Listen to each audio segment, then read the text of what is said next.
Hello বন্ধুরা, good morning. কেমন আছো সবাই? আশা করি সবাই ভালো আছো। আর আমি আর ভালো নেই, আর ভালো মনে হয় আর থাকবো না। কারণ আমার আবার কালকে রাত্রে আবার জ্বর এসেছে। মানে কি বলবো, ভগবান আমাকে কোন পাপে সাজা দিচ্ছে আমি জানি না। আমার এত শরীর খারাপ এমনিতেই, তারপরে আবার একটার পর একটা যেন লেগেই আছে। কালকে রাতে হঠাৎ জ্বর, আবার সকালবেলা উঠেও শরীরটা খুব খারাপ লাগছে, মানে ইচ্ছেই করছে না কাজ করতে, এত শরীরটা খারাপ করছে। হঠাৎ কালকে জ্বর, মানে আঙুলটা ব্যথাটা কমে গেছে, তারপরে বুকে ব্যথাটাও কমে গেছে, শরীরটা খুব দুর্বল লাগছে, আর হাত পা ভীষণ যন্ত্রণা করছিল হঠাৎ রাত্রেবেলা। আর জানি না কেন একটু ভয় ভয় লাগছিল। সেই কি বলবো, এত ভয় কেন লাগছিল জানি না। রাত্রেবেলা ঘুম হয়নি সারা রাত, মানে এত সারা হাত পায়ে যন্ত্রণা করছিল, জ্বর এসেছিল। তো জ্বরের ওষুধ ছিল আমার ঘরে, থাকে আনা থাকে, খেয়েছিলাম। খাওয়ার পরই কমে, তারপর ভোরবেলার দিকে একটু ঘুমিয়েছি, তো একটু লেট করে ঘুম ভাঙলো। তো এবার কাজ তো করতে হবে, সকালবেলা বাসন আছে অনেকগুলো, বাসনগুলো ধুতে হবে, আবার বড় ছেলের স্কুল আছে, ওর খাবারটা আমাকে রেডি করে দিতে হবে। শুয়ে থাকলে তো আর হবে না। সকালবেলা শরীরটা খুব খারাপ লাগছে, সারা রাত ঘুম হয়নি তো। আমি না নিজেও বুঝতে পারছি না যে আমার কি হচ্ছে। আমার মনে হচ্ছে খুব ভুল হয়ে গেল। রবিবার দিন ডাক্তার দেখিয়ে আসলে খুব ভালো করতাম। আমি যদি একাই চলে যেতাম সেদিন খুব ভালো হতো। তো ওই ডাক্তার বলছে, আমার বর বলছে আরও অন্য জায়গায় বসে, মানে আমাদের পাশের গ্রামে বসে, কালনাতে বসে, রোজই বসে। তো আমার বর বলছিল তো শরীর খারাপ করছে, তাহলে চলো নিয়ে যাব। তো দেখি আমি আমার বরের সাথে যাব ভাবছি। কারণ আসবে সেই রবিবারে, রবিবারে ডাক্তার বসবে। প্রত্যেক সপ্তাহে বসে একবার করে, রবিবারে করে বসে। এখন আসতে তো অনেক দেরি। হঠাৎ এরকম জ্বর কেন আসলো? ঠান্ডা লেগেছে, অনেক দিন থেকেই ঠান্ডা লেগেছে, আর খুব কাশি হচ্ছে। গলা বুক এত জ্বলে পুড়ে যাচ্ছে না, কি বলবো, কাশতে কাশতে। যখন ওই খুব ঠান্ডা পড়েছিল না সরস্বতী পুজোর দিকে, তখন মাথায় তো কিছু চাপা না দিয়ে ঠাকুর মাকুর দেখতে গেছিলাম, কানে চাপা দিইনি, সেই সবগুলো মনে হচ্ছে অ্যাকশান এখন নিচ্ছে। আমার বর তাই বলছে যে মাথায় চাপা দাওনি, টুপি পরনি, তো তার জন্য ঠান্ডাগুলো এখন লাগতেও পারে। একটু জোরে কথা বললে না হাঁপ লেগে যাচ্ছে, চেঁচাতেও পারছি না। আমাদের ছেলেগুলো এত দুষ্টুমি করে, একটু বকাঝকা করি সেটুকুও করতে পারছি না। মানে একটা কথা বললে প্রথমে শুনবে না, বারবার বলতে হবে একটা কথা। যেমন বড় ছেলে ঘুমায়, কারণ এখন পরীক্ষা চলছে, এবার সকাল সকাল উঠে একটু পড়বে তা না, ঘুমিয়েই থাকবে ঘুমিয়েই থাকবে। ওর বাবা ডেকে দেয়, ওঠে না, আমি সে ডেকেই যাব ডেকেই যাব। আর আমি একটু জোরে জোরে কথা বলি, আস্তে কথা বলতে পারি না। সেই জোরে কথা বলছি বলে আমার হাঁপ লেগে যাচ্ছে। আর সিঁড়ি দিয়ে বারবার ওঠানামা করতে গিয়েও একটু হাঁপ লাগছে। তো এবার ওঠানামা তো করতেই হবে, যেটুকুনি প্রয়োজন সেটুকুনি তো আমাকে ওঠানামা করতেই হবে। যাই হোক, টুকটুক করে কাজগুলো সব কমপ্লিট করলাম। আর বড় ছেলে বললো আমি ভাত খেয়ে যাব না আজকে, আমাকে একটু পরোটা করে দাও, পরোটা দিয়ে চা দিয়ে খেয়ে যাবে। তাই চা আর পরোটাই করে দিলাম, ওইটা খেয়েই ও স্কুলে চলে গেল। আর আমিও চা খেলাম, আর গুবলু সোনাকেও খাওয়ালাম। গুবলুকে দুধ খাইয়ে দিলাম, আর আমি একটু লিকার চা, এখন আর দুধ চা খাওয়া বন্ধ করে দিয়েছি একদম। কারণ যা অবস্থা হচ্ছে, আগে নিজে বাঁচি তারপর দুধ চা খাবো। কারণ আমি, তোমরা ভালো করেই জানো আমার দুধ চা খেতে কত ভালো লাগে। কিন্তু অনেক দিন হয়ে গেল আমি আর দুধ চা খাই না, বন্ধ করে দিয়েছি খাওয়া। আমার গ্যাস অম্বল হচ্ছে, খুব বুকে যন্ত্রণা হচ্ছিলো তো সের জন্য। তো যাই হোক, এখন বুকে যন্ত্রণাটা নেই, তবে এখন অন্য কিছু হচ্ছে, বুক জ্বালা পোড়া করছে, কী যে হচ্ছে কিছু বুঝতে পারছি না আমি। যাই হোক, তারপর চাটা খেলাম, খেয়ে নিচে এলাম। আজকে তো রান্না করার ইচ্ছাই নেই, এত হাত পা ব্যথা যন্ত্রণা করছে, কিচ্ছু ভালো লাগছে না। দেখি বেশি কিছু রান্না করব না, যাতে তাড়াতাড়ি রান্নাটা সেরে নিতে পারি। আজকে তো বৃহস্পতিবার, আর নিরামিষ রান্না, দেখি কি রান্না করব। মাছ টাছ থাকলে মাছের ঝোল ভাত না হয় করতাম, নিরামিষই রান্না আবার চিন্তা হয়ে যায় আমার কি রান্না করব। আর ওদিকে এনেছে পালং শাক, পালং শাকগুলো আজকের না কালকের, কালকে বিকেলে মাঠ থেকে তুলে এনেছে। পালং শাকটা চচ্চড়ি করে দেবো। আর কটা গাছ থেকে শিম পাবো বলে এলাম।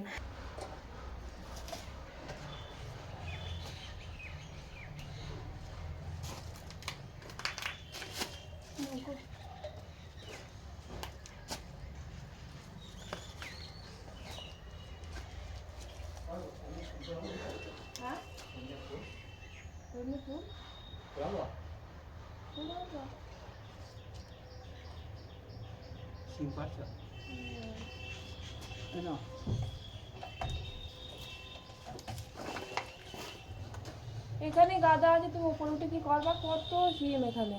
ওইদিকে এগুলো তো রেখে দিয়েছি, ওগুলো তো পাবো, এগুলো তো রেখে বাকি হবে। আর কত পেরে কি করবো, আর লাগবে না। দুটো দুটো করে পারবো প্রত্যেক দিন। হ্যাঁ পারবো একটু।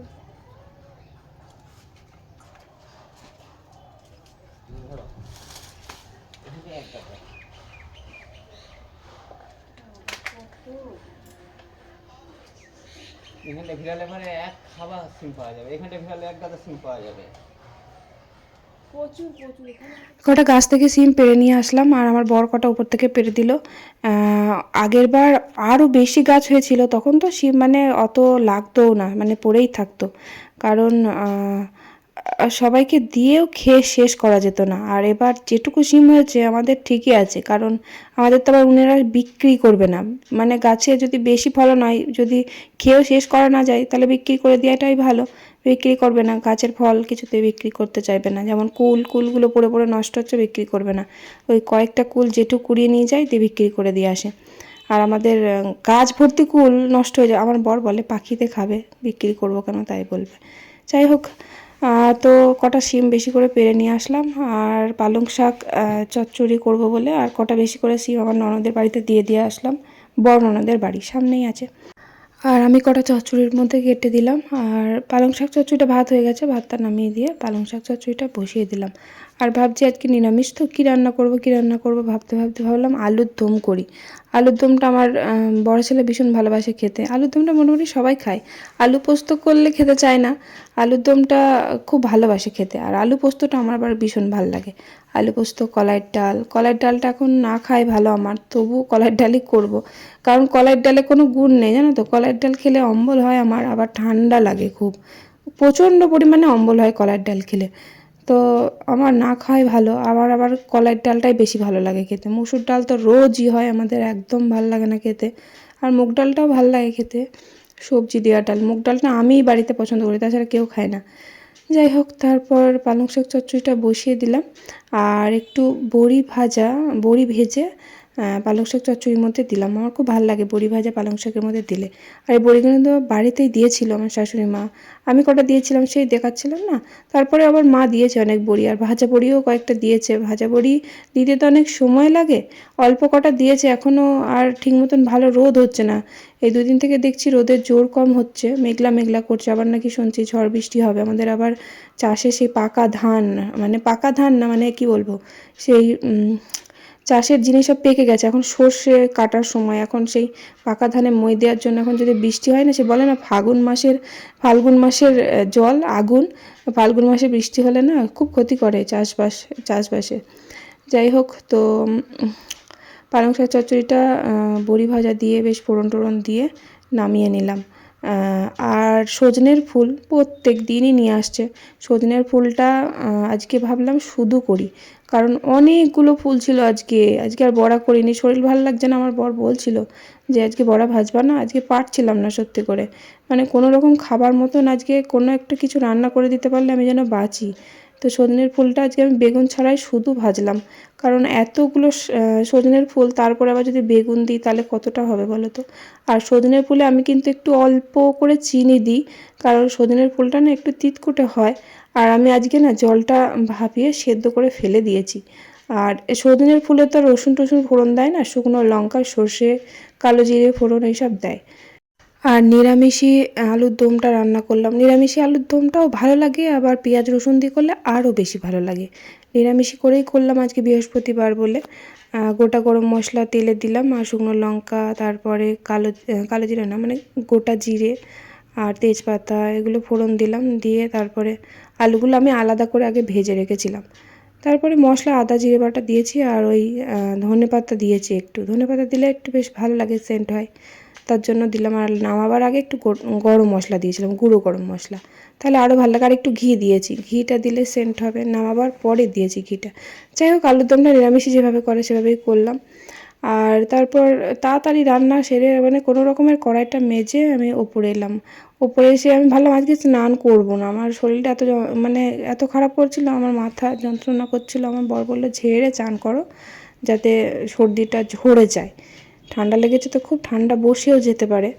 তাই চান করলাম, চুলটা ছাদেতেই শুকিয়ে নিলাম, দিয়ে তারপর নিচে এলাম। ভাত তো একদম খেতে ইচ্ছা করছে না, মুখ একেবারে তেতো, তো এবার কলাইয়ের ডালটা খাবো না ভাবলাম, সেই কলাইয়ের ডালটা মেখেই আমি ভাত খাচ্ছি, কিন্তু খেতেই পারবো না শুকনো, মানে ভাত দেখলেই কেমন হচ্ছে, মানে খুব বিরক্তিকর লাগছে, ভাত দেখলে খেতে ইচ্ছা করছে না। সকালবেলা জলখাবারেও আমি ভাত খেতে পারি না। যাই হোক, দুপুরবেলা ভাত কটা আমি খেয়েছিলাম, খেয়ে টেয়ে তারপর একটু শুয়েছি। আর বাসন না খেয়ে দিয়ে আমি ধুই না, আমি এই ঘুম থেকে উঠে তখন ধুই। ঘুম থেকে উঠবো কি তখন আমার জ্বর এসে গেছে, ভাত টাত খেয়ে শুয়েছে তখনই ভীষণ জ্বর। তারপর জ্বরের ওষুধ খেলাম, জ্বরের ওষুধ খেয়ে জ্বরটা একটু কমলো, দিয়ে উঠে যে বাসনগুলো ধুচ্ছি। আর তারপর আমার শাশুড়ি মা এসে বলছে বাসনগুলো ধুয়ে দিই, মা জ্বর এসছে শুনেছে। আমি বললাম বাসন অর্ধেক ধোয়াই হয়ে গেছে, মাজা হয়ে গেছে, থাক আমি ধুয়ে নিই, আর হাতে একটু করতে হবে না। মাকে বললাম ছাদে জামা কাপড় আছে, তারপরে গাছগুলো জল দেওয়া হয়নি, ওগুলো দিয়ে আসতে বললাম। তো মা ছাদে গেল, ছাদে জামা কাপড় আমার তুলে নিয়ে আসতে গেল। তারপর সন্ধ্যেবেলা সন্ধ্যেটা দিলাম, দিয়ে আমার বর দেখলাম ঘুগনি নিয়ে এসেছে, পাড়ায় বিক্রি করতে আসে ওখান থেকেই নিয়েছে। তো ঘুগনিটা একটু খেয়ে দেখি এত নুন, মানে নুনে পোড়া, মনে হচ্ছে গাদা গাদা নুন ঢেলে রেখে দিয়েছে। তো ওটা আমি আচ্ছা করে জল দিয়ে ফুটিয়েছি, ফুটিয়ে এবার মুখটা তেতো হয়ে আছে, একটু ঝাল ঝাল খেতে ইচ্ছা করছে। তো আমি জল দিয়ে পাতলা করে নিয়ে আসলাম, তারপর মুড়ি দিয়ে মেখে খেলাম। আর দেখো তোমরা দেখেই বুঝতে পারো কেমন ধরো পাতলা জল। ঘুগনি তো মনে হচ্ছে না, ঘুগনিটা ছিল পুরো পুরো, কিন্তু এত নুন কি খাওয়া যায়, তাই জন্য জল ঢেলে আমি এরকম ফুটিয়েছি। আর আমার গুবলু সোনা দেখেছো মাদুরের মধ্যে ঘরের মধ্যে সব নোংরা করেছে, কেমন খেলা করছে। ওগুলো কি বলো তো ফেলেছে, ওগুলো হচ্ছে গাঁদা ফুল শুকনো, ওকে খেলার জন্য দিয়েছিলাম, ও সে কোটোর মধ্যে ভরে রেখে দিয়েছিল, দিয়ে ওরকম গুঁড়ো গুঁড়ো হয়ে গেছে, কালো হয়ে গেছে, তাই ওরকম নোংরা লাগছে।